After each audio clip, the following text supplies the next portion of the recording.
Sobat Wisata, kali ini kita akan belajar tentang Speaking for Tourism, yakni teman-teman akan belajar bagaimana berkomunikasi yang baik dan benar pada kegiatan wisata. Nah, teman-teman, kita sudah kedatangan tamu nih. Ada Kak Laras yang akan mengajari kita bagaimana speaking for tourism. Selamat menyimak. Halo teman-teman, perkenalkan, aku Laras.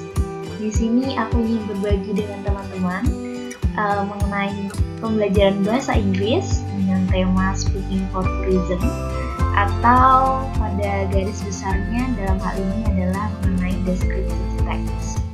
Nah, sebelum beralih kepada materi, aku ingin sedikit berkenalan dengan teman-teman.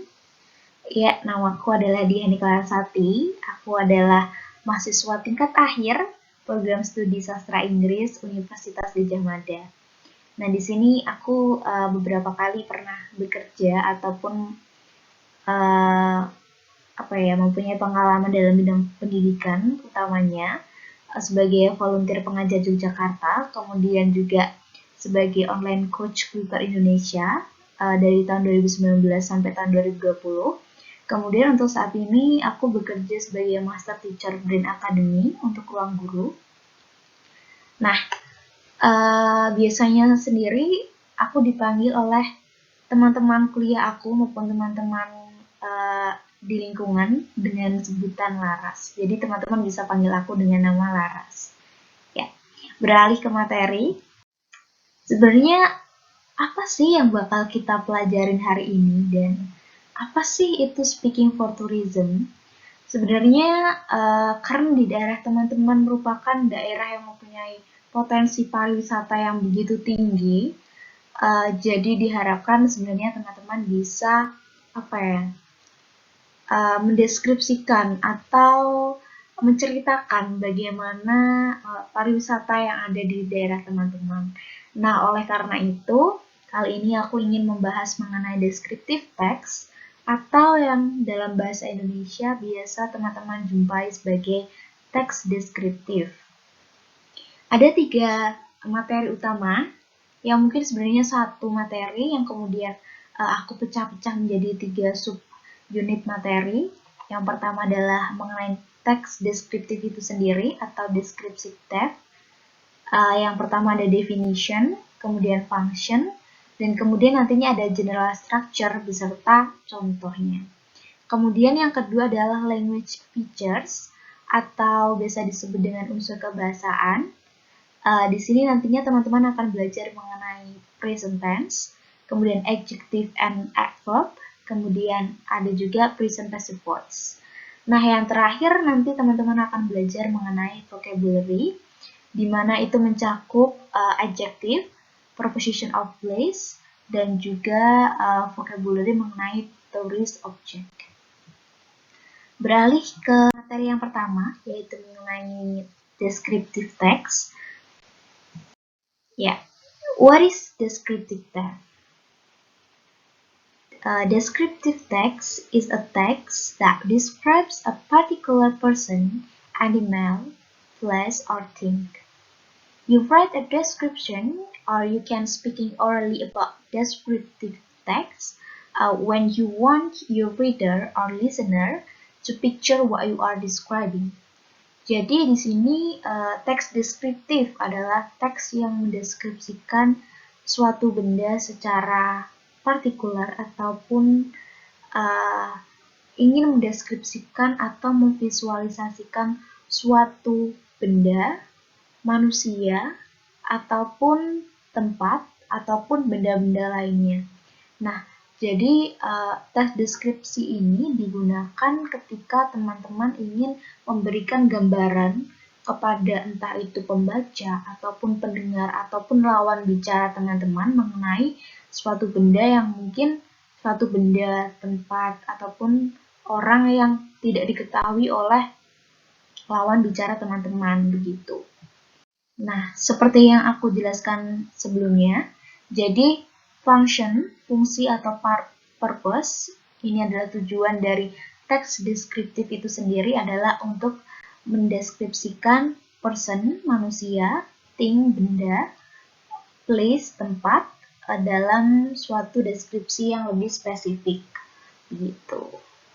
Kemudian ini ada general structure atau biasa disebut dengan struktur umum yang biasa teman-teman akan temukan ketika teman-teman menemukan teks deskriptif. Dan ini sebenarnya ada contoh, tapi karena keterbatasan tempat, jadi sebenarnya contohnya tidak aku masukkan semuanya, hanya beberapa.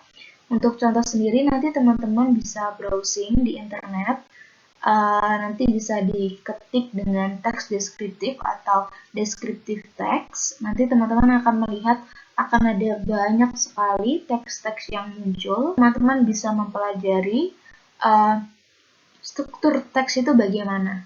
Nah, secara umum yang biasanya ditemukan itu ada dua. Yang pertama yaitu identification.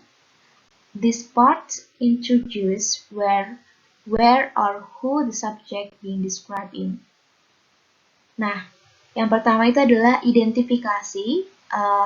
Bagian ini atau paragraf pertama ini mengenalkan kepada pembaca, pendengar ataupun lawan bicara teman-teman mengenai di mana dan apa atau siapa yang subjek yang ingin teman-teman deskripsikan. Misalkan ini di sini aku mempunyai teks yang ingin mendeskripsikan mengenai Candi Borobudur.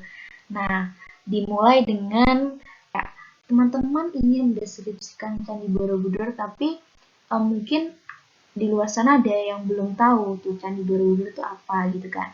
Jadi teman-teman memulai memulai paragraf dengan Borobudur is one of historical buildings in Indonesia.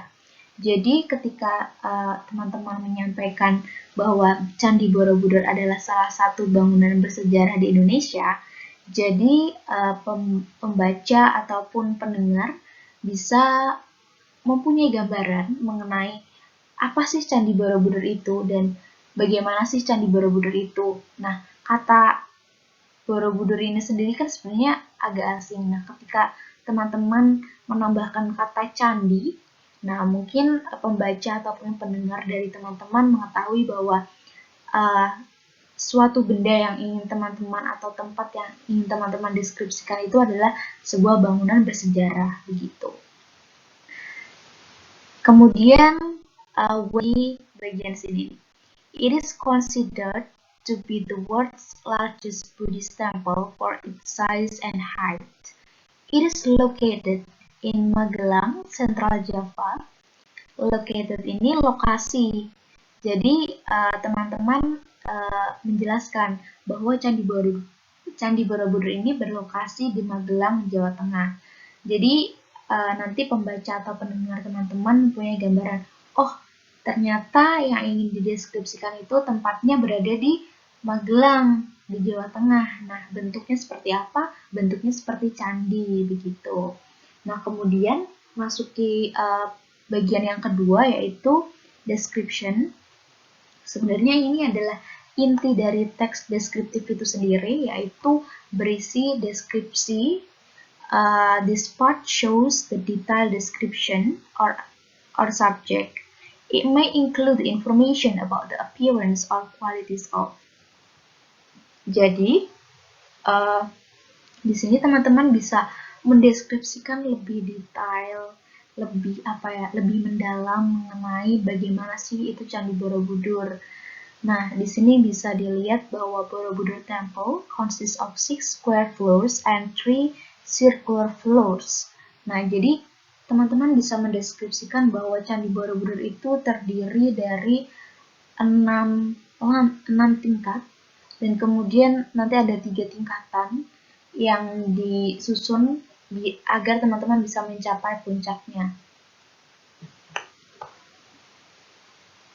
Jadi teman-teman bisa bisa memberikan gambaran bahwa Candi Borobudur itu tersusun atas beberapa tingkatan begitu kira-kira.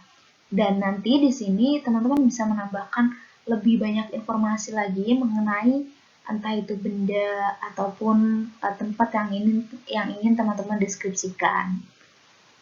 Nah, beralih pada part selanjutnya yaitu language features atau biasa disebut sebagai unsur kebahasaan. Tapi bedanya mungkin kalau dalam bahasa Indonesia tidak mengenal mengenai perubahan waktu atau ya tenses atau apa ya, bisa ya mungkin teman-teman yang sudah SMP tahu mengenai ada berapa tenses dalam bahasa Inggris. Nah, sedangkan dalam bahasa Indonesia kan tidak ada. Mungkin ini adalah suatu hal yang baru ketika teman-teman harus menyusun kalimat, tapi teman-teman harus memikirkan tenses itu sendiri. Kayak teman-teman, ini yang aku berikan semacam rumus. Jadi kayak mungkin teman-teman mempunyai gambaran bagaimana sih cara membentuk suatu simple present tense atau biasa disebut dengan tenses atau kalimat yang menyatakan waktu sekarang. Atau sebenarnya simple present tense itu sendiri digunakan untuk menunjukkan kejadian saat ini ataupun fakta. Nah, ini dia fakta. Karena descriptive text itu menjelaskan suatu tempat ataupun benda, jadi teman-teman menggunakan simple present tense karena apa yang ingin teman-teman sampaikan itu berupa fakta. Berupa fakta yang ada, kemudian teman-teman diharuskan menggunakan simple present tense. Ini ada rumusnya, tapi teman-teman bisa tidak terpaku dengan rumus ini. Jadi nanti teman-teman bisa membentuk suatu kalimat simple present tense yang biasanya intinya hanya terbentuk dari subjek, predikat atau dalam bahasa Inggris menggunakan verb one, kemudian objek. Nah, sebenarnya 3 ini saja sudah cukup, tapi apabila teman-teman ingin menyampaikan hal yang lebih detail lagi, teman-teman bisa sampaikan dengan adverb atau kata keterangan begitu. Nah, ini ada contohnya, yaitu yang sebelumnya, yaitu Borobudur is one of historical buildings Indonesia. Borobudur ini sendiri sebagai objek. Kemudian karena ini bukan sebenarnya ini adalah verb one-nya ini to be. To be itu nanti teman-teman bisa pelajari ada 3, yaitu am is are. Kemudian ini diikuti oleh objek one of historical building. Ini adalah intinya adalah sebuah bangunan bersejarah in Indonesia. In Indonesia ini sendiri merupakan adverb atau kata keterangan di sini in Indonesia, yaitu menyangkut kata keterangan tempat. Teman-teman juga akan mempelajari mengenai adjektif ataupun adverb. Adjektif yang biasanya disebut dengan kata sifat, kemudian adverb adalah kata keterangan. Nah, di sini adjektif ini sebenarnya bisa teman-teman temukan ataupun teman-teman pelajari ketika teman-teman belajar mengenai adjektif ini sendiri. Nanti teman-teman akan menemukan banyak sekali kosakata yang tidak dapat aku sampaikan secara langsung di sini. Nanti teman-teman bisa mempelajari, bisa buka-buka lagi kamusnya, bisa buka-buka lagi Google Translate dan sebagainya untuk mempelajari adjektif maupun adverb ini. Nah, ini aku memberikan beberapa contoh seperti historical atau bersejarah dalam artian bahasa Indonesia, kemudian well known atau terkenal atau dikenal dengan nama apa gitu. Kemudian beautiful atau cantik, indah. Kemudian di sini ada kata keterangan karena ini mendeskripsikan Candi Borobudur di mana itu adalah suatu tempat. Jadi yang dipakai adalah kata keterangan adverb of place, keterangan tempat gitu. Contohnya adalah in Indonesia, in Magelang, on each level, on the top center, dan sebagainya. Dan kemudian yang terakhir adalah present passive voice, di mana ini adalah kebalikan dari simple present tense. Kalau simple present tense menggunakan verb one, di mana itu biasanya dalam bahasa Indonesia kata kerja yang berawalan me dan sebagainya. Nah, passive voice ini adalah kata kerja yang kalau dalam bahasa Indonesia berawalan dengan di atau ter. Nah, untuk rumusnya sendiri ini kebalikannya dari simple present tense. Kalau objeknya ini di belakang, nah kebalikannya. Kalau di passive voice, objeknya di depan, kemudian diikuti dengan to be, is, am, are, kemudian baru diikuti dengan verb 3. Nah, verb 3 ini sendiri adalah kata pasif, kata kerja pasif, atau yang biasa teman-teman bisa temukan ketika membaca ataupun melihat suatu kalimat yang berimbuhan atau kata yang berimbuhan dengan belakang ed. Nah, biasanya yang belakangnya ada tulisannya ed itu atau bahasa Inggris it, ed. Nah, itu biasanya dikategorikan sebagai verb 3. Kemudian akan diikuti dengan by, kemudian baru akan disebutkan subjeknya. Begitu kira-kira teman-teman. Beralih ke pembahasan selanjutnya, yaitu mengenai vocabulary. Di sini aku memberikan beberapa adjektif yang lagi-lagi mungkin bisa teman-teman pelajari sendiri dengan membuka kamus ataupun membuka Google.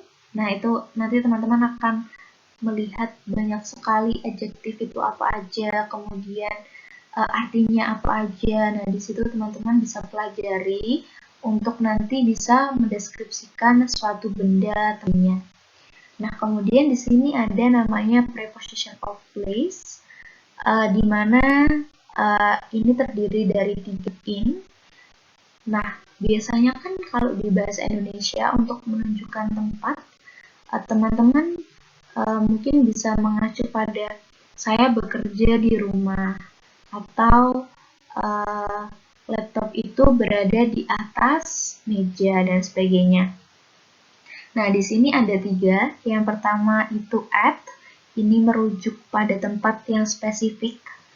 Tempatnya ini tuh sudah sangat-sangat spesifik. Misalkan tadi Candi Borobudur itu berada di Magelang. Magelang itu spesifik. Nah, tapi karena Magelang itu daerah yang luas, jadinya kita memakai in. Nah, bagaimana penggunaan at? At itu digunakan semacam ini. Sebagai contohnya, I live at National Street number 13.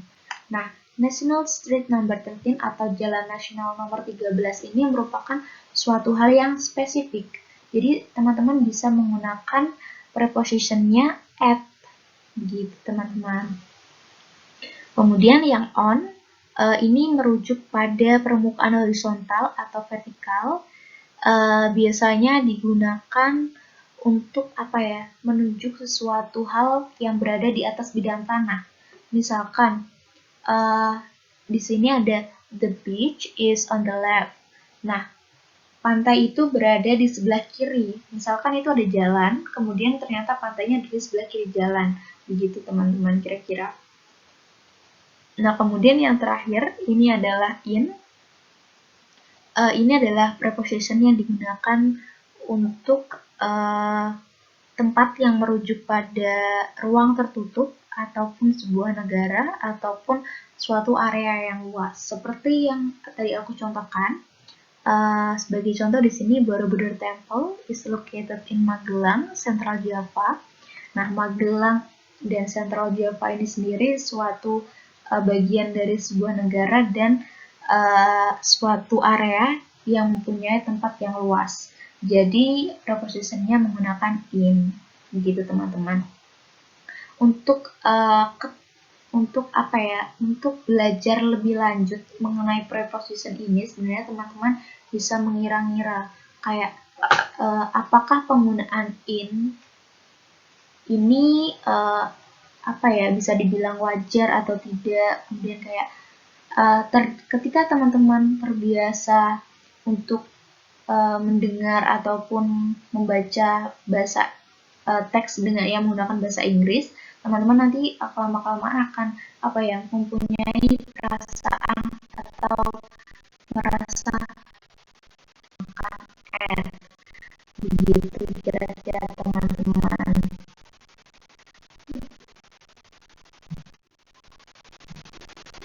Nah, untuk yang terakhir ini sendiri yang bisa cari lebih banyak lagi mengenai vocab ini, tapi aku akan sampaikan beberapa, yaitu ada beach, pantai, kemudian ada temple, candi, ada museum, kemudian ada zoo, itu kebun binatang, ada waterfall, air terjun, dan lain sebagainya. Vocabulary ini sebenarnya masih sangat-sangat sedikit. Teman-teman bisa memperkaya diri dengan mencari vocab-vocab yang berada di lingkungan sekitar teman-teman. Misalkan teman-teman ingin mencari vocabulary dari tempat-tempat yang ada, misalkan sekolah itu bahasa Inggrisnya apa. Kemudian teman-teman nanti untuk menghafalkan vocabulary ini ada beberapa cara ya. Teman-teman ada yang mungkin tipikalnya audio, jadi teman-teman harus mendengarkan, kemudian nanti lama-kelamaan teman-teman akan hafal dengan sendirinya. Dan ada juga tipikal yang harus mencatat. Nah, aku kebetulan termasuk tipikal yang harus mencatat ini juga, jadi biasanya untuk menghafalkan vocabulary, aku mempunyai semacam sticky note ini, jadi nanti teman-teman bisa tuliskan vocabulary apa yang teman-teman pelajari hari ini, dan nanti teman-teman bisa lihat-lihat lagi setiap harinya, bisa lihat-lihat vocab apa aja yang teman-teman udah punya, kemudian teman-teman dapat vocab apa lagi hari ini, nanti bisa teman-teman lihat di sini, dan nanti ketika teman-teman ingin menulis atau menyampaikan, teman-teman bisa lihat apabila teman-teman lupa gitu. Nah, kiranya begitu teman-teman materi yang aku sampaikan untuk kali ini. Dan ketika teman-teman ingin belajar untuk menulis dan sebagainya, teman-teman sebenarnya bisa banget menggunakan aplikasi berupa ini, aku rekomendasikan karena beberapa teman-teman aku juga menggunakan ini, dan ini sangat membantu mungkin teman-teman untuk mengkoreksi grammar yang mungkin teman-teman takut untuk menulis karena salah-salah grammar dan lain sebagainya. Teman-teman bisa menggunakan aplikasi Grammarly ataupun aplikasi-aplikasi lainnya yang bisa membantu teman-teman untuk menulis dengan lebih baik, ataupun ingin menyusun suatu storytelling atau sebagainya, teman-teman bisa menggunakan Grammarly untuk mengkoreksi tulisan teman-teman terlebih dahulu. Nah, kiranya begitu teman-teman, karena keterbatasan waktu dan ya mungkin belum bisa bertemu secara langsung. Untuk itu, aku mencantumkan beberapa kontak yang bisa teman-teman hubungi apabila teman-teman ingin bertanya lebih lanjut mengenai materi ini ataupun materi bahasa Inggris lainnya. Teman-teman bisa kontak aku di sosial media aku, ataupun di phone number ini juga tersedia untuk kontak aku, dan kemudian kita bisa sharing-sharing lagi mengenai ilmu yang ingin teman-teman dapatkan, dan aku sangat-sangat terbuka apabila teman-teman ingin belajar lebih, bisa hubungin aku di kontak-kontak yang tersedia ini. Terima kasih, sekian dari aku. Sampai jumpa kembali.